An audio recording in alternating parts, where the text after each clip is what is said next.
We're back with more of Today on this Thursday, talking about what your body language tells the world about you. Today, correspondent Sarah Haynes teamed up with body language expert Janine Driver to explain the verbal. I know, you know what, you guys, dating. About dating and business. And some of their findings left us sightless and speechless. Here you go. Without any of them knowing why our cameras were there, we had two ladies go on a blind date with lucky guy Alkees Lapas. Observing the first date from a distance, our expert later reviewed their actions. Sarah, look what's happening here. Right, we're zooming in on the hands. Watch what's about to happen. Yeah. We don't want to see on a first date your hands folded like that. It's very passive. That's what little kids do when they beg. Please. Not a lot of openness with her. He is. Yeah, absolutely. So right here, he's super confident. This arm here on top, he is creating a barrier to everybody else. His other arm, his inside arm, is actually lower. So it does show that he's treating her with respect. But look at this. They're like 7 feet apart. If they liked each other, they would literally move the chairs. They'd want to get closer to each other. After the date, we checked in with the couple. How did you like him? Like, was there... I liked him. He was an interesting guy. He had a lot to say. You had your hands up on the table, a sign of confidence. There was kind of a blocked off body. Did you feel closed at all? I like my personal space. I think that's why I keep my hands on the table so much. Because I always like to say, don't come here. This is me. And Alkees' reaction? How do you think it went? I thought we had a few things in common. It was interesting. She's not quite into the things I'm into. Okay, maybe not a match made in heaven, so we set Alkees up with Jerusalem at a different venue. Observe the play-by-play. She just crossed her other leg when the food came. Did you see it? Just kicking it like a rocket. Ooh, his toe just went up. He's confident too, right? Oh, super confident. Look how wide his feet are now. His legs, crotch display. I call that, but the masculine display of power. Yeah, nodding. And look at, you see forehead movement here?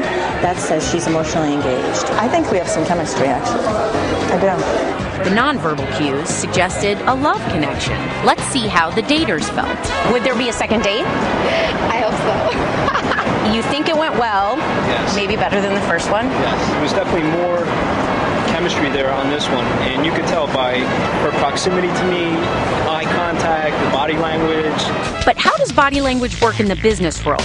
We peeked into a Today Show meeting being run by senior broadcast producer Don Nash and show writer Sarah Pines. One hand on the hip. Now that's attitude. You know you're in trouble when you see this. Right? It's like, can I talk to you for a second? How do you normally stand? I probably normally would stand like this. Okay. Probably not good, right? But no, well, so most people think this is bored and disinterested because it's crossed arms, but a scientific study just came out last year that crossed arms actually will increase your production rate 30% more. It's more resilient. It's internal, like, motivation. Do the fig leaf. This is what I call, do you see the difference? This now actually sends insecurity, that he lacks confidence. Now put it behind your back. Bam! See that? And he's got his hip to the side, which is confidence and sex appeal, right? Bam, that little hip right there. We're talking about my tits. Yeah. Sarah has this beautiful dress on. It makes a V. It looks at her neck dimple. This is vulnerability. It says, I can be vulnerable. Also, Sarah's super powerful. Most men sit how Sarah's sitting because her right arm is draped across this whole entire wide chair. In the end, by the looks of things, it was all good energy. He must like you guys. Why? Look at his toe. It's completely pointing toward you and not towards me. So that's confidence, right? Don likes you guys. That's good. He doesn't like you much, though. But the rest of you, he likes a lot. Okay, so now that you're probably afraid to move a limb without wondering what people are concluding about you, that did seem a little voyeuristic and a little rude. But anyway, we are here with Janine, and you say that body language is really something different than what... Go ahead. It's how it's perceived, right? Explain that to us. What does that mean? You get these body language experts out there, and they say, well, you do this, it always means power and authority. You should do it if you want to be perceived as powerful. But you know what? A lot of people think it's arrogant. So it doesn't matter. Body language does not mean one thing. It's how it's perceived that matters. Kathy, you were cold. Kathy Lee's cold. She's sitting here like this. It's freezing in here, except he loves it. Right. So someone else could perceive you as closed or disinterested. You're smart. You knew that. So people at home are wasting time and money. What am I saying? Using wrong body language. What is my body language? You're leaning towards Kathy Lee, which tells me you're engaged. You enjoy working with her. No, he's married, actually. But anyway. He's married. But you're in a dark color that is perceived as powerful. If you both weren't famous and we looked in, we would think you were the powerhouse person. Oh, really? Dark is perceived as powerful. If you're shy or introverted, we're the dark colors. So body language without saying a word. That's very interesting. I didn't know that. Yes. Really? So we're dark colors and you come off as more... Right. If you wore a light colored shirt, you'd come across as less of like the tough guy, right? So the darker is perceived as really the you know, the I head wear a honcho. dark shirt so you don't see me sweat. To see If you want to be honest, that's why I'm wearing it. Okay, you say there are 3 first impression body clues that impact the way you're perceived positively as opposed to negatively. Right. The first is the touch. What's that supposed So the touch. So when I shake your hand, Kathy Lee, nice to meet you. I'm going to look at how am I shaking your hand? Am I pulling you into my space? Yeah. Am I creating distance? Am I turning your hand like this, the upper hand? What's the This is difference? literally, I'm giving you the upper hand. I'm letting you perceive that you have the power.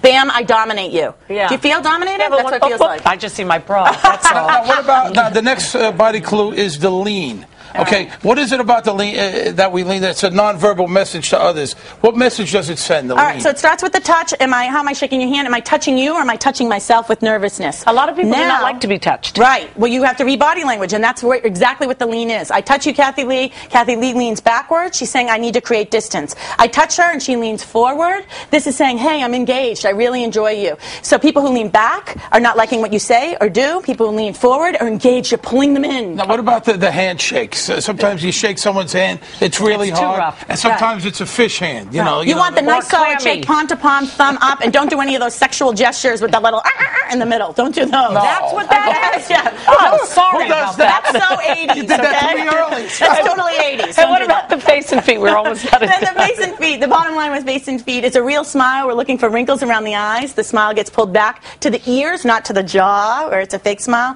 Feet. Kathy Lee, your toes are facing up. When we face our toes up to the sky, we tend to be hearing good news. Oh. And when we cross our ankles, it sends the message we want to be someplace else. When you're in the dentist chair and you hear that cubicle going zoom, zoom, zoom, zoom. Two cubicles down at the dentist, what do? You cross your ankles. Really? So without saying a word, we're conveying more than we think. That is unbelievable. Very interesting. Thank you, you. Janine.